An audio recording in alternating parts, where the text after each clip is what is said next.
dans un monde qu'on peut critiquer, qui est le monde de la dérision.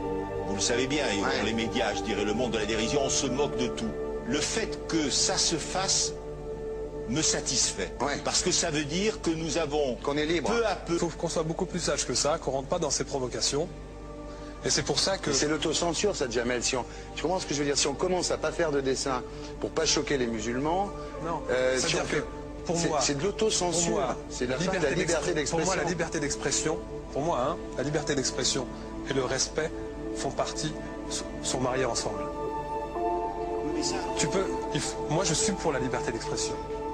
Mais si je vais blesser une personne, pourquoi blesser la personne? Non, mais si moi j'ai envie de faire une caricature sur Mahomet ou sur un rabbin ou sur Jésus-Christ, il faut que j'ai le droit de le faire. Tu comprends? C'est ça la France. Quand tu sais que tu vas blesser 10 millions de personnes, pourquoi tu vas les blesser? Pourquoi? C'est la liberté, c'est ça. C'est la liberté de...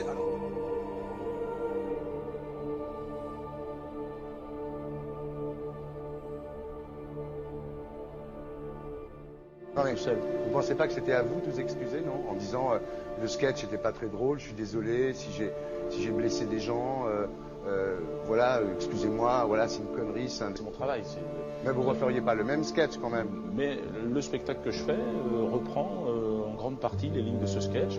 Mais il y a un truc que je ne comprends pas sur cette affaire, c'est qu'à aucun moment vous avez senti le besoin de vous excuser et que vous en avez rajouté. C'est tellement surprenant, c'est tellement inadmissible que j'en suis choqué. Voilà. Dans un pays où on peut parler, on peut s'exprimer. Et là, pourquoi tout d'un coup, sur un sujet, on ne pourrait pas s'exprimer Vous savez bien pourquoi on ne peut pas s'exprimer. Pourquoi? Parce que dans ce pays, on a envoyé pendant la guerre des juifs dans des chambres à gaz et que ça crée un petit problème quand même. Vous voyez ce que je veux dire? Dans ce pays, on a envoyé pendant 400 ans des centaines de millions de Noirs. Il y a eu 400 ans d'esclavage et pourtant, ça n'a pas empêché Michel Lett de faire un sketch qui m'a fait marrer. Où il faisait un Noir, et à la fin, il faisait un singe, et en parlant des narines, en parlant des lunettes. En tout cas, lui, il n'a pas été interdit d'exercer son travail. Il a même eu la Légion d'honneur.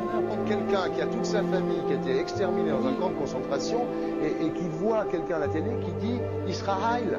Vous vous rendez compte? Je ne sais pas.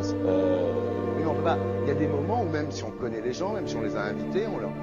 Et c'est pour ça que... C'est l'autocensure, ça, Jamel. Tu comprends ce que je veux dire? Si on commence à pas faire de dessin pour pas choquer les musulmans... Non, si on fait...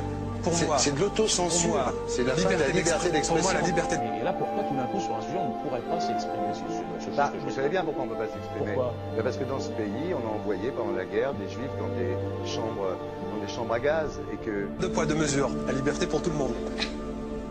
C'est-à-dire? La liberté pour tout le monde. Il y a une personne comme Dieudonné qui a fait un rabbin, enfin qui a fait un colon juif, etc. Tous ces DVD ne sont plus dans les pactes. On l'empêche de venir, on l'empêche médiatiquement, on ne le voit plus. Alors que lui, c'est un comique. Plusieurs lois qui ont été faites contre l'antisémitisme. Et moi, je fais un appel aujourd'hui de faire une loi contre l'islamophobie.